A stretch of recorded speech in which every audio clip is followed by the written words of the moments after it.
అద్భుత్ అద్భుత్ అని ఒక కొత్త హిందీ సినిమా, అంటే థియేటర్ సినిమా కాదు, ఓటీటీ సినిమా. సోనీ మ్యాక్స్ వాళ్ళు వాళ్ళ ఓటీటీ యాప్ కోసం తీసి రిలీజ్ చేసుకున్నారు వాళ్ళ యాప్లో. మొన్న సెప్టెంబర్ 20 నుంచి స్ట్రీమ్ అవుతుంది. నేను ట్రైలర్ చూశాను. ముందు ట్రైలర్లో నవాజుద్దీన్ సిద్దికీ కనపడ్డాడు. సో నవాజుద్దీన్ సిద్దికీ ఉంటే బాగుంటుంది అనుకున్నా. అండ్ ట్రైలర్ చూస్తే అది హారర్ సినిమా అని అర్థమవుతుంది క్లియర్గా. ఇక సినిమా చూస్తే 2 గంటలు ఉంది. స్టార్టింగ్ 10 నిమిషాలు నవాజుద్దీన్ సిద్దికీ స్టోరీ పెట్టారు. తర్వాత అనిపించింది ఈ 10 నిమిషాల స్టోరీ ఎందుకు పెట్టారబ్బా అనుకున్నాను. అవసరం లేదు కదా సినిమా కథకి అనుకున్నాను. బట్ లాస్ట్ సినిమా అంతా అయిపోయాక అర్థమైంది ఆ 10 నిమిషాల స్టోరీ అవసరమే సినిమాకు అని. ఇక 10 నిమిషాల స్టోరీ తర్వాత స్ట్రైట్గా ఇంకా పాయింట్లోకి వచ్చేసాడు. ఇక హారర్ సినిమా అంటే ఏముంది, రెగ్యులర్గా మనకు ఏదో కొండ ప్రాంతం, అంటే ఇది షిమ్లాలో తీశారు షూటింగ్. షిమ్లా, మనాలి ఆ మధ్యన ఇంకో ఊరు ఏదో పెట్టుకొని తీశారు. ఆ రెండింటి మధ్యన జరిగినట్టు చూపించారు షిమ్లాలో. అంటే ఆ లొకేషన్స్ చూస్తే అసలు ఫారెన్ లొకేషన్స్లో తీసి మనకు ఇండియాని చూపించారు అన్నట్టుగా ఉన్నాయి. అంత బాగున్నాయి లొకేషన్స్. అండ్ ఫోటోగ్రఫీ చాలా బాగుంది. ఇక ఈ హారర్ సినిమాలో రెగ్యులర్గా మనకు ఉండేది తెలిసిందే. ఒక ఇంట్లోకి కొత్తగా ఒక జంట వస్తారు, అందులో ఒకరికి దయ్యం పడుతుంది. ఇంకా అంతే. ఆ దయ్యంకి బ్యాక్ స్టోరీ ఏంటి, దయ్యాన్ని ఎలా ఏడిపించారు అనేది స్టోరీ. ఇది మనం చాలా సినిమాలు, ప్రతి దయ్యం సినిమాలో చూసిందే. ఎస్పెషల్లీ బాలీవుడ్లో వచ్చే సినిమాలు ఇలా. మనకి తెలుగులో ఎక్కువ కామెడీ వస్తాయి దయ్యాల మీద. మనకి బాలీవుడ్లో, హిందీలో ఎక్కువగా ఇట్లా సీరియస్ సినిమాలే ఉంటాయి. ఇక అంటే మెయిన్ ఈ డైరెక్టర్ సబీర్ ఖాన్ అనేసి ఇంతకుముందు బాగానే తీశాడు సినిమాలు. మన టైగర్ ష్రాఫ్తో హీరో పంటి అని, బాగి అని మంచి సినిమాలు తీశాడు. బట్ ఈ సినిమాలో మొత్తం లాజిక్లన్నీ గాలికి వదిలేశాడు అసలు. అంటే సినిమా స్టార్టింగ్లోనే మనకు అర్థమైపోతుంది హీరోయిన్కి దయ్యం పట్టింది అనేసి. హీరోకి అర్థమవుతుంది, కానీ హీరో దయ్యం పడితే ఎవరికి చెప్పాలి? పోలీసులకు చెప్పాలా, డిటెక్టివ్కి చెప్పాలా, లేకపోతే దయ్యం వదిలించే వాళ్ళకి చెప్పాలా?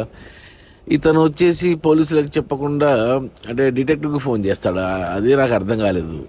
డిటెక్టివ్ వచ్చేసి మన నవాజుద్దీన్ సిద్దికీ. డిటెక్టివ్ ఏం చేస్తాడు అక్కడ?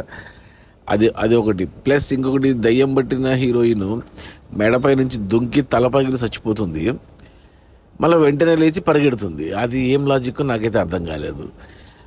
ఆ ప్రదేశంలో ఊర్లన్నీ ఎలా చూపించారంటే అసలు ఎవరు జనసంచారం లేనట్టు, అంటే కొండ ప్రాంతాలు కదా, చాలా తక్కువ మంది ఉన్నట్టు అలా చూపిస్తారు. ఒక సీన్లో అయితే అసలు ఏదో బాంబేలో చూపించినట్టు ఫుల్ ట్రాఫిక్ పెట్టి ఆ హీరోయిన్ దయ్యం పట్టాక రోడ్డు మీద ఉండి ఎరికల నుంచి ఒక లారీ వస్తుంటుంది. లారీ మనిషి ఉంటే ఆపేస్తాడు కదా, బ్రేక్ వేయొచ్చు కదా, అలాగే వస్తుంటుంది. అది అసలు అర్థం లేకుండా అస్తవ్యస్తంగా తీశాడు అసలు. నాకు లాజిక్లన్నీ గాలికి వదిలేశాడు. సినిమా చూస్తున్నప్పుడు సినిమా మనకు ఏమంటారు, హారర్ సినిమా అన్నప్పుడు మనకు భయం వేయాలి. భయం ఎక్కడా వేయదు అసలు. ప్లస్ మనం ఆలోచించడానికి ఛాన్స్ ఇవ్వకూడదు. ఏంటి ఇలా ఉంది, ఇంత సిల్లీగా ఉంది, ఇంత ఇల్లాజికల్గా ఉంది అనేసి. అసలు మొత్తం గాలికి వదిలేశాడు అసలు. ఇల్లాజికల్ అసలు సినిమా. ఇంకా మనకు డయానా పెంటీ ఉంది. డయానా పెంటీ క్యారెక్టర్ను కొద్దిగా సస్పెన్స్ క్రియేట్ చేయడానికి ట్రై చేశారు ఆ క్యారెక్టర్తో. ఇక అంతే, ఏమీ లేదు అసలు. నాకైతే అస్సలు నచ్చలేదు ఈ సినిమా. ఏమంటే ఒక రిచ్గా ఫోటోగ్రఫీ బాగుంది, ఆ లొకేషన్స్ బాగున్నాయి, షిమ్లా లొకేషన్స్. ఇక అంతే. నవాజుద్దీన్ సిద్దికీ ఏమో పెద్ద హీరో మాదిరి సీరియస్గా చేస్తుంటాడు. నవాజుద్దీన్ సిద్దికీ కూడా క్యారెక్టర్కి తెలుస్తుంది దయ్యం ఉంది అనేసి. బట్ అయినా కానీ ఏదో ఇన్వెస్టిగేషన్ చేస్తుంటాడు. అసలు ఏందో మీనింగ్లెస్. అసలు నాకైతే ఏం నచ్చలేదు. ఎందుకు తీశారు ఈ అద్భుత్ అనేది ఇది మన సినిమా? వీళ్ళు సోనీ మ్యాక్స్ వాళ్ళు ఏదో ఒకటి కంటెంట్ ఏదో ఒకటి నింపుకోవాలి అంతే, వాళ్ళ యాప్లో ఎక్స్క్లూజివ్గా పెట్టుకోవాలని తీస్తారంతే. ఏమీ ఉండదు అసలు, ఏమీ లేదు. నాకు అస్సలు నచ్చలేదు. నా రేటింగ్ వచ్చేసి 1/5. నాకైతే నచ్చలేదు. నేను ఎవరికి రికమెండ్ చేయను.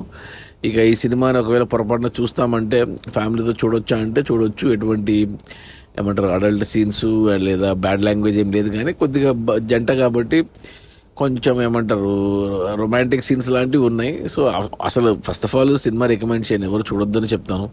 హారర్ లేదు, థ్రిల్ లేదు, పాడు లేదు, ఏమీ లేదు. Illogical, meaningless, senseless movie.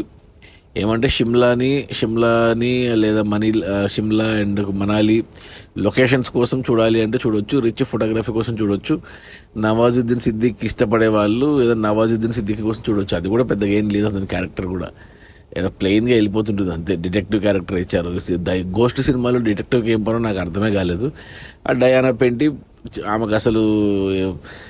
Diana Penty అసలు ఏం సినిమాలు చేసిందో కూడా ఎవరికి గుర్తులేదు. ఇది కూడా అలాంటి సినిమానే. ఏమంటే మంచి ఫుల్ లెంత్ క్యారెక్టర్తో పడింది. ఇంకో అమ్మాయి ఉంది హీరోయిన్, శ్రేయా ధన్వంతరి అని. ఆ అమ్మాయి బాగుంటుంది. ఆ అమ్మాయికి కూడా పెద్ద స్కోప్ ఉన్న క్యారెక్టర్ ఏం కాదు. ఈ ముగ్గురే నాకు తెలిసిన క్యారెక్టర్లు. ఇక మిగతా అంతా కొత్త యాక్టర్లే.